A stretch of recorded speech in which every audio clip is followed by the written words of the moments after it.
नमस्ते विद्यार्थियों, आज अपन पढ़ेंगे अम्ल और सार, एसिड एंड बेस पढ़ेंगे, जिसमें अम्ल किसे कहते हैं, सार किसे कहते हैं और इनके बारे में संपूर्ण अपन चर्चा करेंगे। आज ये कहीं ना कहीं ये सभी भर्तियों में ये भी लगता है, कहीं ना कहीं अपना एक महत्वपूर्ण और अपना पैटर्न सारा एनसीईआरटी पे होगा, जो 7th 8th में चलता है उस चैप्टर के आधार पर होगा, और 10th का भी अपन ने सारा लिया है इसमें सार। तो अपन शुरू करते हैं। अम्ल यानी एसिड। एसिड शब्द की उत्पत्ति लैटिन शब्द की एसियर से हुई है, जिसका अर्थ होता है खट्टा। मतलब अपन ये कह सकते हैं सामान्यतः अम्ल का स्वाद खट्टा होता है, और अम्ल के ऐसे पदार्थ जिनकी रासायनिक प्रकृति हमेशा अम्लीय होती है, और अपन कहते हैं बेसिक भाषा में अम्ल का स्वाद कैसा होता है, खट्टा होता है। जैसे अपन बेसिक रूप में अपन दही खाते हैं तो दही का स्वाद अपने को खट्टा दिखता है, नींबू है नींबू का स्वाद अपने को खट्टा लगता है, संतरा है, आम है, इमली, ये सारे उदाहरण एनसीईआरटी बुक पर है। और ये लमसम अपन जितने भी पदार्थ अपने जीवन में खाते हैं जिनमें खट्टापन आता है, अपन कॉमन भाषा में क्या, यदि अपने को उल्टी होती है उसमें भी खट्टापन नजर आता है, तो उसमें भी अम्ल है कहीं ना कहीं। और जिनमें वे पदार्थ सभी जिनका स्वाद खट्टा हो वो अम्ल कहलाएंगे।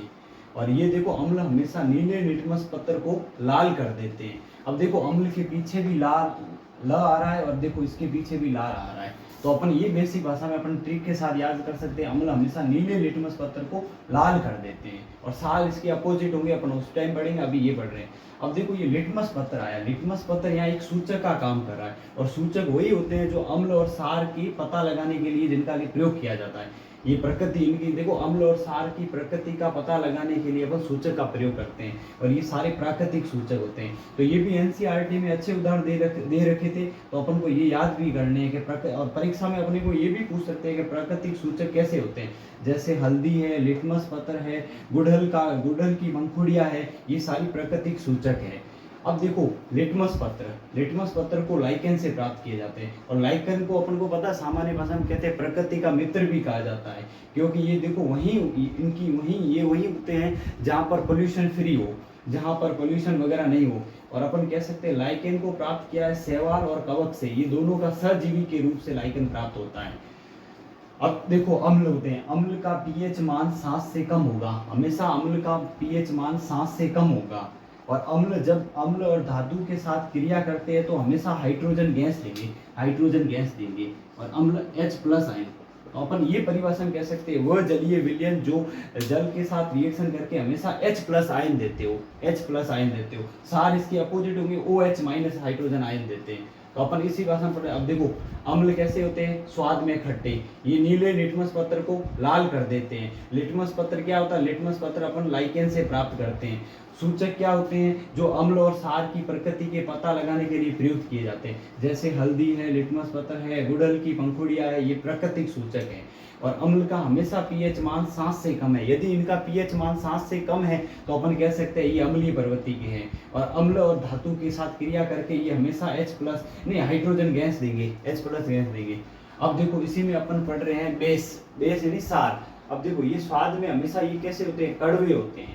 अगर आपने बेसिक देखा होगा, पर नहाते समय अगर साबुन का टुकड़ा अपने जीभान पे स्पर्श होता ना, जीभ पे स्पर्श होने पर अपने को कड़वापन का स्वाद दिखाई देता है, तीखापन का दे रहा है, तो साबुन भी इसका सबसे अच्छा उदाहरण है कि ये सारक होते हैं। अब इनका स्वाद कड़वा होता है, इनकी प्रकृति हमेशा सारी प्रकृति होती है।